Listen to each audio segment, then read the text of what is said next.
She walked into that office like a storm in soft shoes, teeny shivering, with snow in her hair and pain far too big for her little shoulders. Her coat was torn. Her eyes were older than her years, and when she looked up at the most powerful woman in the building, her words shattered the air like glass. "I lost my mom. Can I be with you today, Miss?" Everyone in the office froze. No one moved. No one knew what to say. But one woman, Kathy Bennett, a CEO known for closing deals and crushing deadlines, looked into those eyes and saw something she hadn't felt in years. A crack in her own armor. She didn't know this little girl. She didn't ask for this moment, but sometimes life doesn't ask. What started as one quiet, heartbroken question turned into a journey that would change 3 lives forever. This isn't a story about money or success. It's a story about le foul in the unlikeliest place. At the unlikeliest time, because behind boardroom doors and beneath snow-covered streets, hearts still break. And sometimes, a stranger's love is exactly the miracle we've been waiting for. Stay with us, because what happens next will restore your faith in second chances, found families, and the kind of love that doesn't need blood to be real. "I don't have a mama. Can I spend today with you, ma'am?" The tiny voice cut through the soft hum of Christmas music drifting through the snow-covered park. Kathy Bennett turned, blinking as if snapped from a dream, and looked down. Standing in front of her was a little girl, no more than 3 years old, wrapped in a red winter coat that had clearly lived through many seasons. In one mittened hand, she clutched a faded teddy bear. Her big brown eyes shimmered with hope, and tiny snowflakes clung to her lashes like she was too afraid to blink. Kathy's brows knitted together. She glanced around, her business-honed instincts unsure how to respond. A few yards away, a man stood watching silently. His coat was worn, boots dusted with snow, but he didn't look desperate. He looked steady, protective, calm. Waiting there, eyes met. His gaze was warm, the kind that held quiet strength. Tired eyes, yes, but filled with something softer too, like he was guarding something precious. Kathy slowly turned back to the girl. Her voice, usually sharp from years of commanding boardrooms, came out softer than she expected. "What's your name, sweetheart?" "Lena," the girl whispered. "I just want to know what it feels like to hold a mama's hand. Just today." The words pierced something deep inside Kathy, something she hadn't let herself feel in years. Her breath caught in the cold air, fogging as she exhaled. Slowly, she looked down at her own gloved hand, perfect, manicured, professional. Then, she reached out. "Well, it's Christmas. Maybe we both deserve a little joy today." Lena's face lit up, brighter than any holiday light. Her tiny hand slipped into Kathy's, as if it belonged there. The man walked closer now, close enough that Kathy could see the exhaustion lining his eyes and the snow tangled in his rough stubble. He knelt beside the little girl and brushed a few flakes off her hood. "She's not usually this bold," he said gently, looking up at Kathy, "but I think today she needed to be." Kathy gave a small nod. Her throat tightened for reasons she couldn't quite name. "She's brave," she murmured. "So's her dad," the man replied. No bitterness, no backstory, just truth. He didn't explain, didn't apologize. Just stood there, quietly grateful she hadn't turned them away. All around them, the world moved on. Children raced past in puffy jackets, giggling. Parents pulled sleds over icy trails. A brass band played Silent Night under strings of golden lights that wound around the towering pines. It all felt wrapped in warmth. Except for Kathy. Until now, she stood perfectly dressed. As always, a long cream coat hugging her frame. Designer boots, trading places with snow boots for the day. Her golden hair was smooth and flawless, just like the face that had graced magazine covers and business journals. But inside, she felt like glass. Beautiful, polished, and always one breath away from breaking. In her handbag, beneath a silk scarf and a sleek leather planner, was a Christmas card from her company's board. "Thank you for another record-breaking year." No handwriting. No message. Just sterile success. And here, right here, in a tiny town park, a little girl had offered her more love, more warmth, more truth than she'd felt in over a decade. "Would you two like to walk with me for a bit?" she asked, cautiously. Lena nodded quickly, joy spreading across her face. The man Charles searched Kathy's eyes, then offered a faint, peaceful smile. She'd like that very much. And so, the three of them walked. A woman who'd built empires, a man who smelled faintly of sawdust and snow, and a little girl with threadbare mittens and more heart than the sky had stars. An unlikely trio, sure, but in that moment, something about it felt healing. But as they moved through the park, the snow crunched softly beneath Kathy's boots. Lena swung their joined hands back and forth like it was the best thing in the world. Charles followed a few steps behind, never close enough to crowd, but never too far to stop watching. His eyes stayed on Lena like a lighthouse, steady in the dark. Every now and then, Kathy glanced back, and every time, Charles gave her the same nod. Calm. "Sure, she's okay. She's in good hands." They stopped at a little wooden cart selling ice cream, where the vendor laughed and said winter never stopped kids from craving sweets. Kathy crouched to Lena's level. "What flavor do you like, honey?" Vanilla, she said shyly. With sprinkles, please. Vanilla it is. Kathy smiled, handing the vendor a crisp bill. She turned back as Lena licked her cone. Cheeks puffed out. So, tell me something. About you, Kathy said. Papa makes toys, Lena said proudly. Out of wood. He made me a rocking horse and a dragon. Kathy raised an eyebrow. Surprised. Yep, Lena giggled. It doesn't breathe fire, but it guards my bed at night. Kathy laughed, a sound so pure and sudden it startled even her. And Papa tells me stories. But he's not good at princess. Stuffy doesn't know how to do princess hair. Well, Kathy smiled, brushing snow from Lena's hood. Maybe I could try sometime. I've read a lot of fairy tales. Really? Lena's eyes sparkled. Like Cinderella. Cinderella? Rapunzel. Even the little match girl. I love the match girl, Lena whispered. Her voice softened. Serious now, but she was cold. Kathy paused, then knelt down and zipped Lena's coat higher. Well then, let's make sure today stays warm. Okay, Lena nodded, her smile returning. They passed stalls selling gingerbread and hand-knitted scarves. Kathy bought her a tiny snow globe inside, a village swirled with golden glitter. Lena held it close to her chest like a treasure. Charles watched from a few steps away, arms folded, breath drifting in soft clouds. When Lena looked back at him, he gave her a gentle wave. She smiled wide and skipped back to Kathy. Just like that. The thread between all three of them grew tighter. They took a photo together in front of a giant snowman. Kathy bent down, cheek to cheek with Lena, and for a moment, she forgot about the boardrooms, the numbers, the echoing silence of her high-rise apartment. Then came the moment. In the center of the park stood a towering Christmas tree, lit with thousands of golden lights that sparkled like stars. Kathy knelt beside Lena, helping her reach for a bell-shaped ornament. Lena paused, then leaned in close and whispered, "You're warm, like I always imagined Mama would be." The world stopped spinning. Kathy froze not from the cold, but from something cracking open inside her, a part she'd sealed off long ago with grief and ambition. She'd once dreamed of lullabies, of messy kitchens, of bedtime hugs and sticky fingers wrapped around hers, and for the first time in years, she felt it again. But life, with all its sharp turns and cruel jokes, had taught Kathy that motherhood just wasn't in the cards for her. Somewhere along the way, she had stopped hoping. She had built walls thick and high, and told herself she was fine without that dream.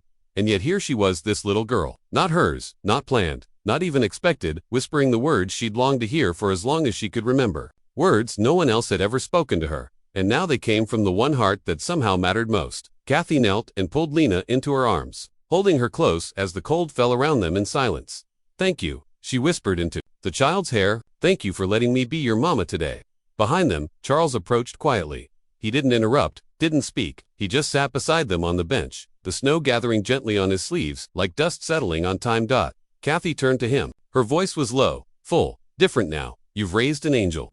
Charles gave a soft smile, his eyes fixed on Lena. "She raised me first." They sat in silence, sipping hot cocoa from paper cups handed out by a nearby vendor. The cup warmed Kathy's hands, but it was Lena in her lap hand, the quiet man beside her, that melted something far deeper inside. For the first time in years, Kathy didn't feel like an icon or a leader. She didn't feel powerful or untouchable. She just felt real. The bus rolled in with a quiet hiss, slowing to a stop along the snowy curb. Kathy stood next to the bench, her hands deep in her coat pockets as she watched Lena holding Charles's hand tightly. "I had so much fun today," Lena beamed up at her. "You're the nicest mama I ever had, even if it was just for now." Kathy crouched beside her, brushing a stray strand of hair gently behind her ear. "Thank you for letting me be." Charles stepped forward as the doors of the bus opened. He reached for Lena, but Kathy hesitated. Her voice came softer this time, less like a CEO and more like someone unsure, someone who had something to lose. Would it be all right if I saw her again?" Charles paused. Lena tugged at his sleeve, eyes already begging the answer she wanted. His face softened. "If it makes her smile," he said quietly, "I'll never say no." 3 days later, Charles stood on the steps of a tall townhouse at the edge of the city. It was the kind of place that looked like it belonged in a magazine, modern, glass-fronted, so different from the aging apartment he and Lena called home. He tugged at the collar of his flannel shirt, shifting his weight nervously as Kathy opened the front door. "Come in," she said gently. "You're not guests, you're invited." Inside, the house was immaculate but not sterile. Warm lighting, polished wood floors, the soft scent of cinnamon in the air. Something was baking in the oven. Lena clapped her hands in delight. "It smells like cookies." Kathy laughed and led her toward the kitchen. "That's because we're making some." Charles lingered at the doorway.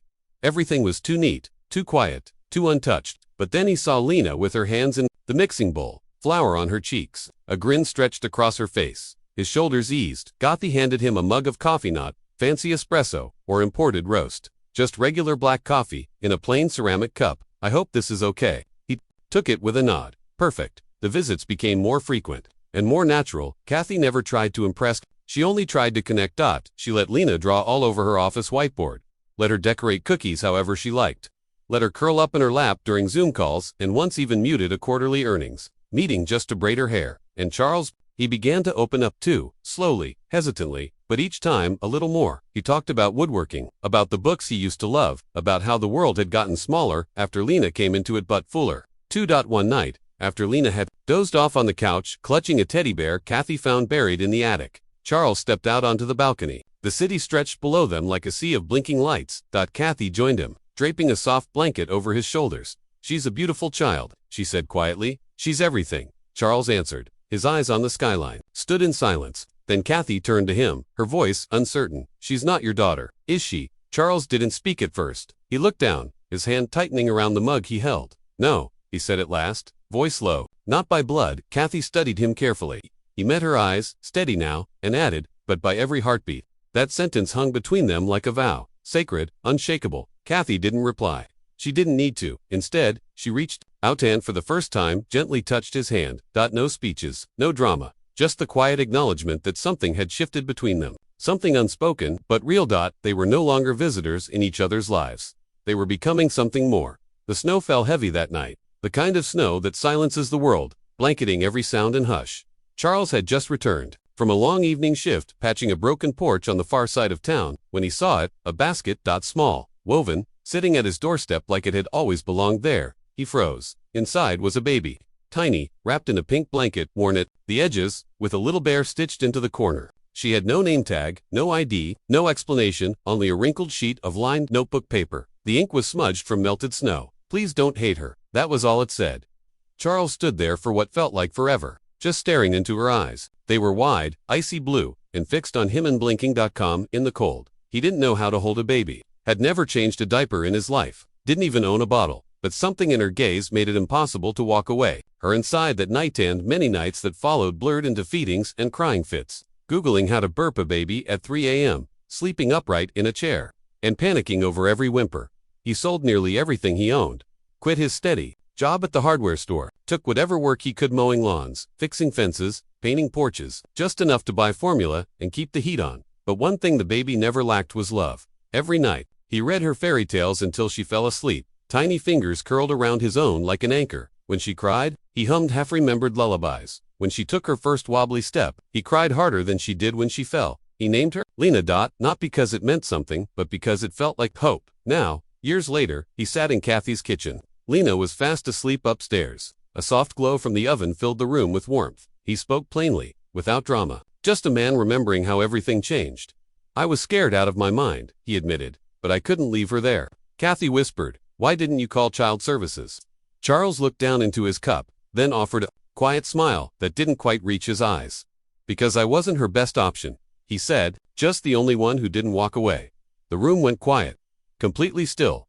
Kathy stared at Charles, her lips slightly parted, but no words came out. Her fingers gripped the edge of her teacup like it was the only thing anchoring her. Then, almost without thinking, she said softly, when I was 27, I thought I was going to be a mother.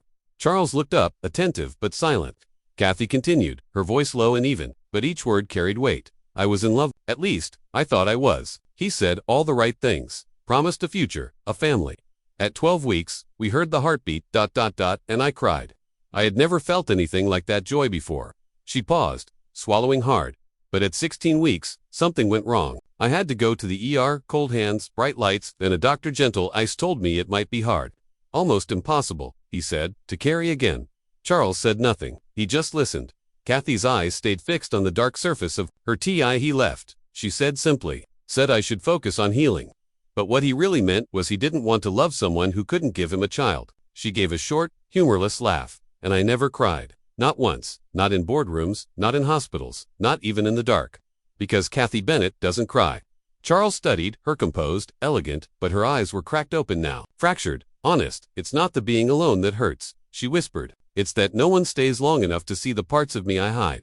In that kitchen, with snow pressing against the windows and the soft ticking of a distant clock, something shifted. Charles didn't reach for her hand, didn't offer any grand words. He just looked at her with eyes that didn't pity, didn't probe, only understood. And for the first time in a long, long while, Kathy didn't feel like she had to be strong. She just had to be. The days began to blend gently into each other, not with grand gestures or declarations, but in small, quiet routines that began to feel like home. Kathy started teaching Lena how to write. They used the old chalkboard in the sunroom, where golden afternoon light poured in, and Lena's giggles bounced off the glass walls. The little girl would grip the chalk with fierce concentration, her tongue poking out slightly as she scrawled crooked, clumsy letters. Amy, she read out loud one day, eyes wide, her voice filled with wonder. Mama? Kathy blinked, caught off guard. Then she smiled softly, though it trembled. Yes, she whispered. I guess that is me. Down the hallway, Charles had heard it. He didn't interrupt, just leaned against the doorframe, arms folded, as emotions passed quietly through his gaze. Later that evening, as he washed the dinner dishes, Charles watched Lena climb into Kathy's lap and ask for a bedtime story. It used to be their thing, his and Lena's, and now she wanted Kathy. He dried his hands slowly, trying to ignore the tightness in his chest. Kathy never overstepped. She was careful, always glancing at Charles for silent permission before holding Lena too long, or kissing her forehead. But feelings didn't ask for permission. Kathy had slipped into a rhythm with Lena, and without meaning to, she'd slipped into one with Charles. Too, he was nothing like the men from her past, no expensive suits or arrogant smirks. Just a man who could build a swing out of scrapwood, who remembered exactly how Lena liked her oatmeal, who fixed leaks without making it a production. And he was kind, quiet but fiercely kind. Still, something was building between them, unspoken, heavy. The breaking point came on a cool Saturday afternoon. Kathy had taken Lena to the park while Charles stayed behind to repair a shelf in the garage. They laughed, threw a puppet show, shared a melting scoop of ice cream, and picked daisies on a hill near the duck pond. They were lying in the grass when Lena turned her head and asked, Mama Kathy. Kathy turned to her, brushing a lock of blonde hair from her forehead. Yes, sweetheart. Lena's voice was honest, clear. If I already have Mama Kathy, do I still need Daddy? Time stopped. Kathy froze, her heart catching in her throat. Her mouth opened, then closed. Finally, she said gently, You'll always need your daddy, Lena. He's your home. Lena smiled, satisfied, and returned to her daisy petals. But the question echoed in Kathy's chest like a bell that wouldn't stop ringing. That night, Kathy didn't show up for dinner. She sent a message instead. Something came up. I just need a little space. Charles, read it twice. Then he sat in the kitchen long after Lena had gone to bed. Meanwhile, Kathy sat alone in her car, just a block from her apartment. Hands clenched the steering wheel. Her eyes stared straight ahead. UNSEEING. She had always thought the hardest part of letting someone in would be fear, but it wasn't. It was guilt. What if the love growing in her heart for Lena wasn't love at all, but theft? What if every giggle, every bedtime kiss, was slowly stealing something from Charles? Something she had no right to take. And what if her feelings for Charles weren't as one-sided as she'd convinced herself they were? That terrified her more than any corporate crisis ever had. I didn't mean to take her from you, she whispered into the dark. But the silence didn't answer. It only asked her one thing. What will you do with this love now that it's real? And for the first time in years, Kathy Bennett didn't have an answer. She disappeared, not in a dramatic exit. No angry texts, no slammed doors. She just stopped calling, stopped visiting. No more shared dinners, no more chalkboard lessons, just silence. Charles noticed right away, but he didn't speak of it, not even when Lena asked every day, Is Mama Kathy coming over? He would smile softly, brush her curls back, and say, Maybe tomorrow. But the tomorrows stretched out like a road going nowhere, so Charles poured everything he had into being what Lena needed. He made her favorite soups, read her 3 bedtime stories instead of 1, carved her a new bunny from soft pine. He smiled, wider, laughed louder. But once Lena was asleep, he'd sit at the kitchen table alone, hands clenched, wondering what he did wrong. Then came the storm. It started with a cough, just a little tickle in Lena's chest. By bedtime, Lena's forehead was burning hot. Her tiny body trembled in Charles's arms as he sat with her through the night, holding her close to his chest, whispering lullabies through cracked lips and a rising tide of panic in his chest. By morning, her fever had worsened. Her lips were dry, her skin damp and clammy. Outside, the snow fell in thick, blinding sheets, coating the world in white silence. Without a second thought, Charles bundled her in every warm layer he could find, scarves, blankets, even his old army coat, carried her through the freezing wind to the nearest urgent care. The waiting room was empty. The overhead lights, buzzing low. One look at Lena, and the nurse rushed them straight inside. But even after medicine and hours of waiting, her fever barely moved. Charles sat at her bedside, hands trembling, eyes locked on his daughter's flushed and restless face. She whimpered in her sleep, her tiny fingers twitching. His phone was in his hand before he realized it. He hesitated. Then, he pressed her name. It rang only once. 20 minutes later, the hospital door swung open. Snow clung to her coat and lashes. Kathy didn't speak. She just walked straight to Lena's bedside and dropped to her knees. Charles looked up. He hadn't seen her in weeks. And yet, here she was. Her fever won't break, he murmured, his voice barely above a breath. I know, Kathy whispered, gently taking Lena's small hand in hers and pressing a cool cloth to her forehead. It's going to be okay, sweetheart. Mama's here. Charles turned away, his throat tight, his eyes damp. For the next few hours, neither of them moved. Kathy stayed beside Lena, humming lullabies in a low voice, whispering soft comforts. And slowly, the child settled. Her breathing deepened. Her restless limbs relaxed. She curled into Kathy's lap as if she'd always belonged there. Charles watched from across the room, then inched closer. He finally sat beside them, quiet and uncertain. Lena's head rested on Kathy's shoulder. For the first time in weeks, she looked truly at peace. Kathy glanced at Charles, exhaustion softening her features. I was afraid she'd love you more, he said, voice low and gravelly. Kathy blinked, startled, but now, he added, I think, maybe she needs us both. She reached for his hand. No words were needed. Her fingers, warm and firm, wrapped around his, and something inside him let go. In the hush of the hospital, where the air smelled of antiseptic and hope, something between them quietly mended. Not everything, but enough. For the first time in a long while, neither of them felt alone. 1 year later, snow blanketed the little hilltop cabin in soft, glistening white. The trees stood hushed in the crisp winter air. Smoke rose lazily from the chimney, curling into the gray sky. It was nothing like Kathy's old life, the penthouse apartment with glass walls and polished marble floors. That world had been all deadlines and power plays. But this home was different. Here, wooden beams held laughter in their grain. The scent of cinnamon drifted from every corner. The windows fogged up from bubbling pots on the stove, and shelves overflowed with Lena's drawings and hand-carved toys. Kathy stood in the kitchen, humming as she stirred a simmering stew. Her golden hair, once always sleek and styled, was now twisted into a messy bun, a dusting of flour on her cheek. Her eyes, once sharp from years of boardroom battles, now glowed with warmth. Beside her, Charles sat carving a miniature rocking horse at the counter, carefully detailing its mane. It was for a little boy at the shelter, their newest project through the nonprofit they had built together. Their hands moved in quiet rhythm, like two people who no longer needed words to understand each other. Lena, now 4, and bursting with imagination, ran into the kitchen, waving a crayon drawing high above her head. Her curls sparkled with glitter, her cheeks smudged with paint. Mama, Papa, look what I made, she squealed. It's our house with stars on the roof. That means it's magic. Kathy laughed, crouching down to pull her daughter into a warm hug. It's beautiful, sweetheart. And you know what? I think you're right, it is magic. Charles leaned down, brushing a fleck of glitter from her nose. Definitely our best Christmas yet.